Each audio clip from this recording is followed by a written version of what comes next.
How it's going to turn out could go either way. It really depends. So hard to really specifically predict, but the patterns are there enough to be able to see that, okay, are we going to be on that track, or what are we going to do? And I think we're at a point now where there's so much creativity and so much possibility.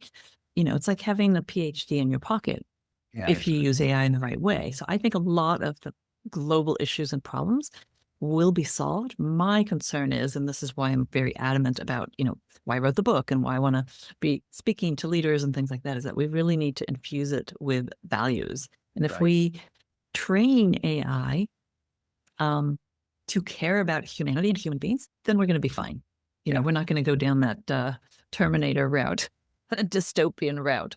And it involves all of us using AI and being very proactive and mindful of how we're using it, how we're training it, what we're using it for, how we're speaking to it even. Welcome to AI Today with Lou Bortone, your source for the latest and greatest AI tips, tools, and trends. Get ready to get wicked smart.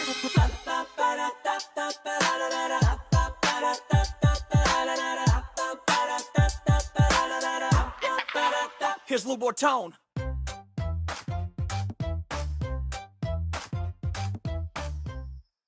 Hey, it's Lou Bartone. Welcome back to AI Today. I am here with my friend Karin. Hi, Karin. Hi, Lou. Great to be here with you. Thank you so much. Now, this is interesting because we've known each other for a while online for many years. And then we reconnected because we realized we were both in this AI certification class, which is pretty cool. So how did you come to be in that AI class, and how did you sort of get into AI to begin with? Well, that's a little bit of a story. We were talking about getting into some personal stuff, so I'll just keep it quick on that. But when AI came out in GPT launched in November 2022, I actually got diagnosed with stage 4 cancer in January 2023. So I didn't know anything about AI. I disconnected from everything and just focused on my health and getting well, and got through that. And coming out of that, I started realizing, what is this AI thing? I was kind of afraid of it, didn't know much about it. And then ended up taking, a sprint class on AI. And the more I got into it, the more I realized this is going to change everything in the workplace. And I specialize in culture and trust and working with companies and so when the opportunity came up for the certification, I was in the first cohort, I guess you could call it. And just dove in and realized, this is going to have such a big impact. I need to really understand it. So that's how I got into it. Yeah, it's amazing. And just so folks know, I mean, this is not like, I need to go on a webinar for an hour and get certified. This is like a year-long, very intense process.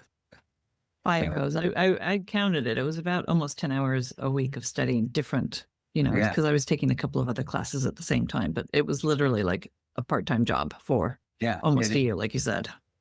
Well, I'm glad we reconnected there. Tell us a little bit about the work that you do with companies and culture and things like that. Yes, I've specialized in this for a long time. I wrote a book in 2012 called Engage, and that was really the catalyst for starting my company, which is now called Evolution. And I've been supporting leaders, CEOs, and HR in terms of cultural transformation, leadership development, personal growth and development inside the company, and organizational development.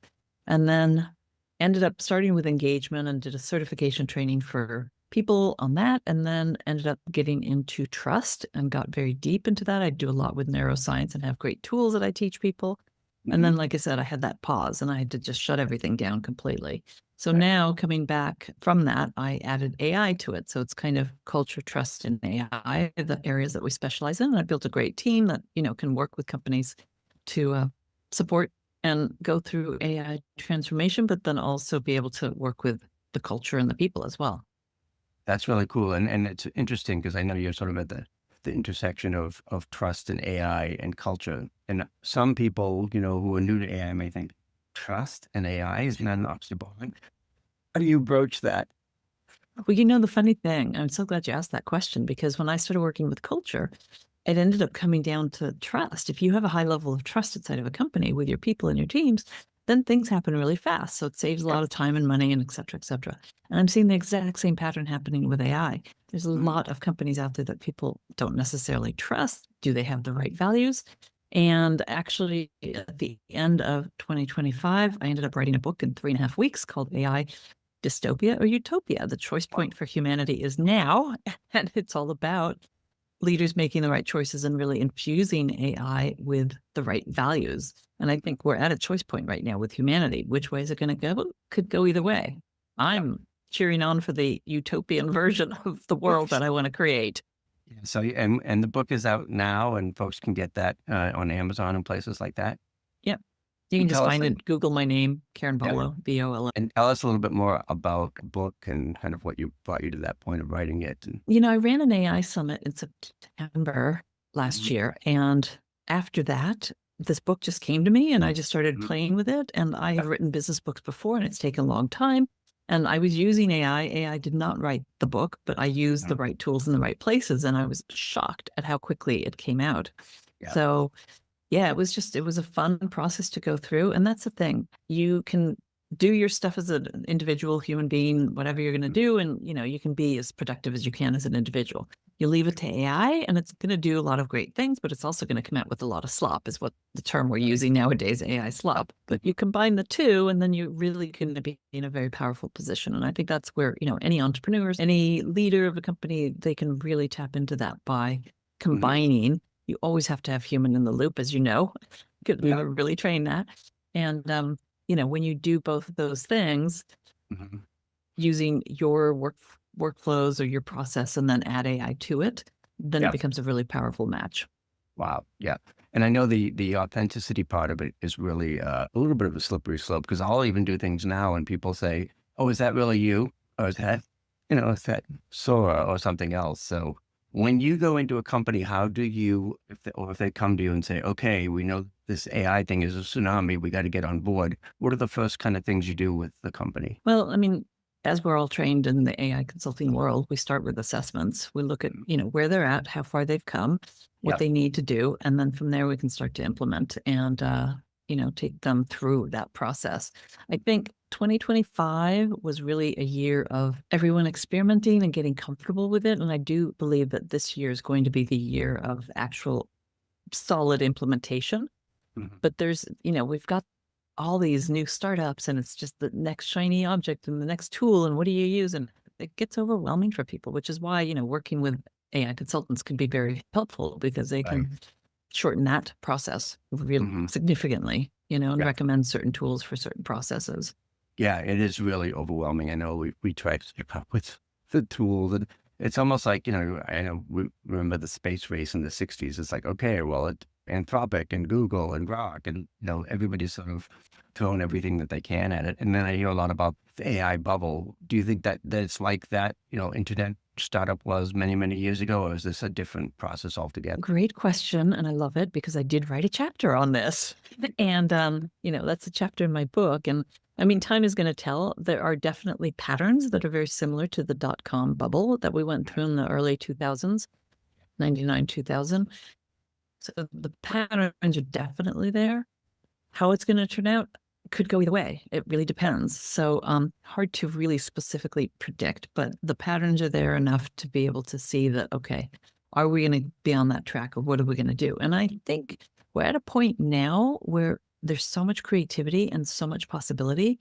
You know, it's like having a PhD in your pocket if you use AI in the right way. So I think a lot of the global issues and problems will be solved. My concern is, and this is why I'm very adamant about, you know, why I wrote the book and why I want to be speaking to leaders and things like that, is that we really need to infuse it with values. And if we train AI to care about humanity and human beings, then we're going to be fine. You know, we're not going to go down that Terminator route, a dystopian route.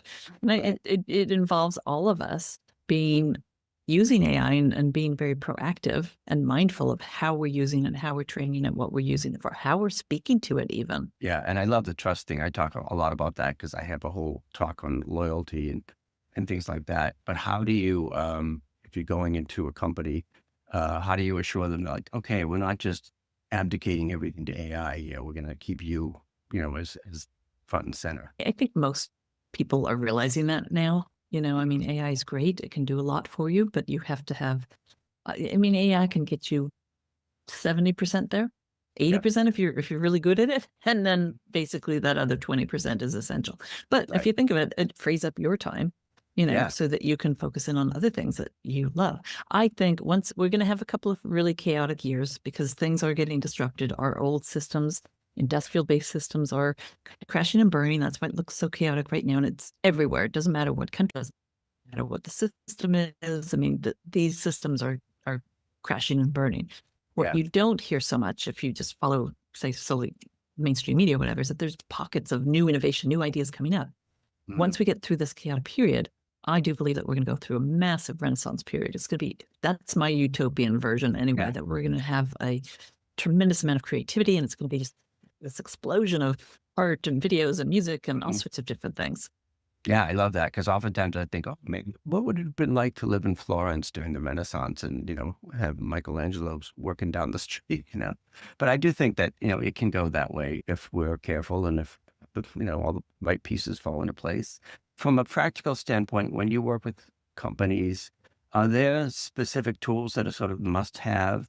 Well, I'm sure it depends on the situation, but what kind of tools, AI tools, do you use in your work? So, I mean, with companies, most companies are either kind of in the Google world or in the Microsoft world. And so they're working with those different solutions. And there's like a whole menu or category or whatever, a bunch of different tools that come with that packaging. For myself personally, there's different types of tools that I love. I mean, you have to find your favorite LLM. It helps when they have the memory. So I do use ChatGPT a lot just because it knows me so well. However, in doing the research for my book, I started really working a lot with Claude because they have a good values, and I believe in the values of the leaders of that company. But they don't have the memory, which is unfortunate because otherwise I would switch over, So maybe that'll change. Hopefully that'll, get up to speed. So, it's finding the right LLM that you really love to work with and go from there. And then it just depends on what your work is. Right. I do videos, like you're in the video world too. So it's finding the right video that you like to use for that, the editing, all of those things. It's just so much easier now. I know, it's crazy. Phenomenal. Yeah. I inadvertently shut my website off at the first of the year. I'm like, okay, I need, I had to basically rebuild it from scratch. But using Gamma and some other tools, I did it in a half an hour. That used to take months. That's great. Yeah, Gamma is one of my favorites too, because I do a lot of presentations. Yeah. So the days, when I did webinars, it would take me 3 days to do a PowerPoint. And now it's like, boom, wow. So again, none of this is just copy and paste, but it sure does give you a head start. And I want to encourage people who are listening to be really mindful of when you use a tool and you find a tool that you really like, you use it well, be cognizant of the amount of time that you're saving and use that time to do something you love to do. That's the whole purpose of this. So whatever the thing is that you love to do, spending more time with your family, taking walks, creative endeavors, whatever it is, just be mindful to take that time versus keeping on going and going and going because you're so productive. Yeah. I mean, I've run into the trap of like, I'll have ChatGPT open and I'll have Claude open in another tab and I'm going back and forth. Sometimes I forget what I put where and so it's just a whole new world. Any other advice that you would give to business owners who are finally, dipping their toes in the water and committing to it? Yes, they need to do it and do it quickly to get up to speed. They do not want to miss the boat because they will not be able to keep up, basically. Yeah. I think most people are hearing that already or have heard it. The AI is nothing to be afraid of. Right. It's a tool. We can use it. We can use it to our benefit. And the more that we use it and train it, the better it's going to get for each person. So I think that's really important. I've done a lot of trainings over the last couple of years with AI as I got into it. And initially there was this resistance. People didn't want to do it. And then you start to experiment with it. And then you get to the point of curiosity, like, oh, if it can do that, what else can it do? And so it just keeps you going. And it's so funny to see people going from, I don't understand it, I don't want to work with it, I don't want to do anything, to, wow, I'm hooked. What else can I do? Yeah, I love it. It's a fun journey. Because when I teach AI, my favorite moment is when somebody just goes like, oh my God, how did you do that so fast? Or how did you do that so well? Yeah, we got to, it's the train has left the station, so you better get going. Where can folks find you and get in touch with you and most importantly, get the new book? Yeah, so I'm most active with social media on LinkedIn. You can find me easily there. Just search for me and connect there. That's great. My company website is the best site. It's Evolution, which is spelled EVOLOSHEN.com. And then I have my personal site as well, Karin Volo, and Karin with an I, KarinVolo.com. So those are kind of the three main best places to reach me. Awesome. And then obviously the book is on Amazon and, available. So if you Google, you'll find it. Yeah, I had to go get it. And it's so funny because I have those same nightmares of, Utopia, Dystopia. I'm like, okay, where are we going with this? Well, what was really fun in writing this book is I bring a lot of other perspectives that I haven't seen out there. So I talk about the return of the feminine, how we need to have the feminine involved in training AI. I talk about the sacred and talk about ancient societies and the patterns there. And like everybody has predicted this time, we're living in the most exciting time to be alive. Yeah. And there is a lot of fear. There is a lot of uncertainty. But if you can keep yourself, and then I get into the neuroscience, if you can keep yourself self-regulated and grounded and focus in on, gratitude and appreciation and things that, make you happy, you're going to get through this period of, chaotic transition that we're going through at this point. And just, I think my encouraging message for everyone is just, let's create this utopian world together and really focus in on that, because it really becomes a choice point for each of us individually. But collectively, if we're all choosing that, we got it made. Amen to that. Thank you so much, Karin. It's a pleasure speaking with you, and thank you for doing what you're doing. And we look forward to checking out the book and staying in touch. Thank you. Thank you, Lou.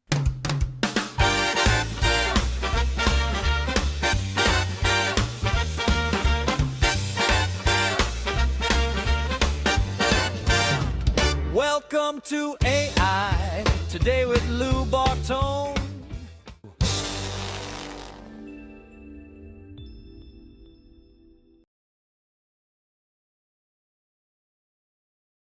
All right, let's talk about something that's on a lot of creators' minds these days, making AI work for you without it being, a huge headache. We're going to dive into a tool called the AI Playground. It's built to be a super simple content sidekick, and we're here to see if it really cuts through all that complexity. You know that feeling, right?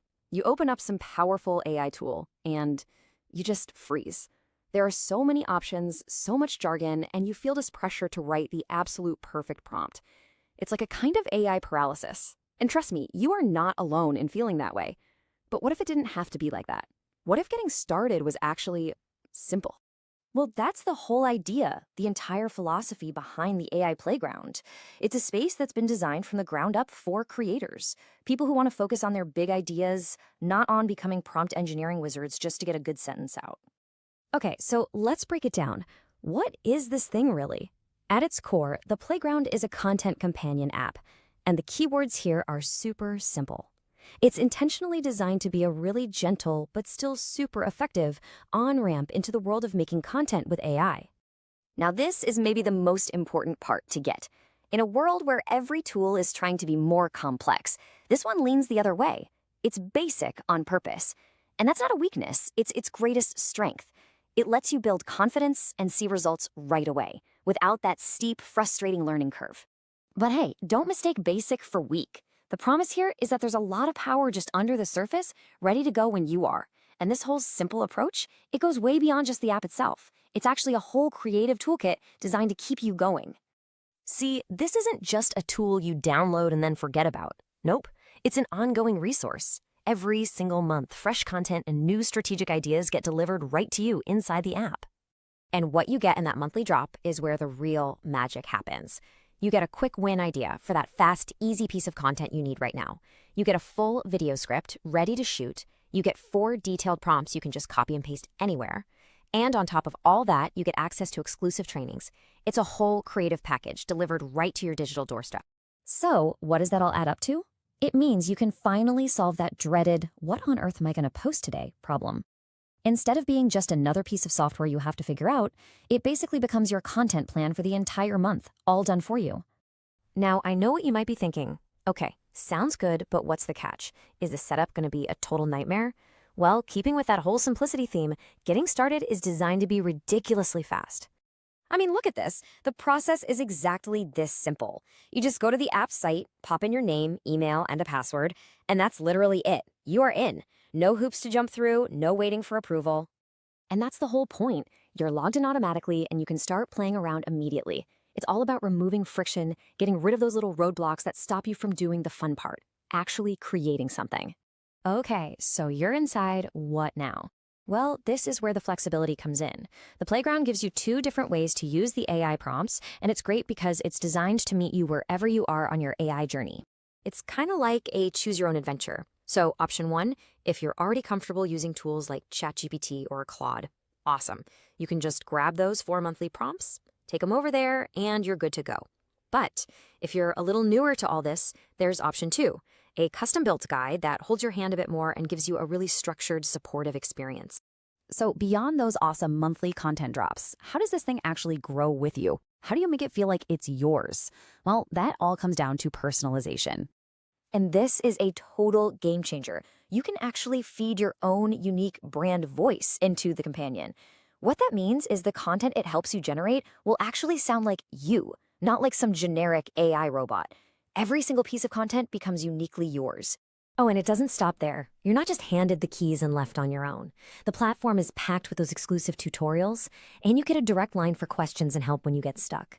It's about building a whole support system, not just selling you a piece of software. So when you put it all together, the simple process, the monthly plan, the personal support, the whole focus shifts. You stop worrying about how to use the tech, and you start getting excited about what to make with it. So really, the only question left to ask is, what will you create first?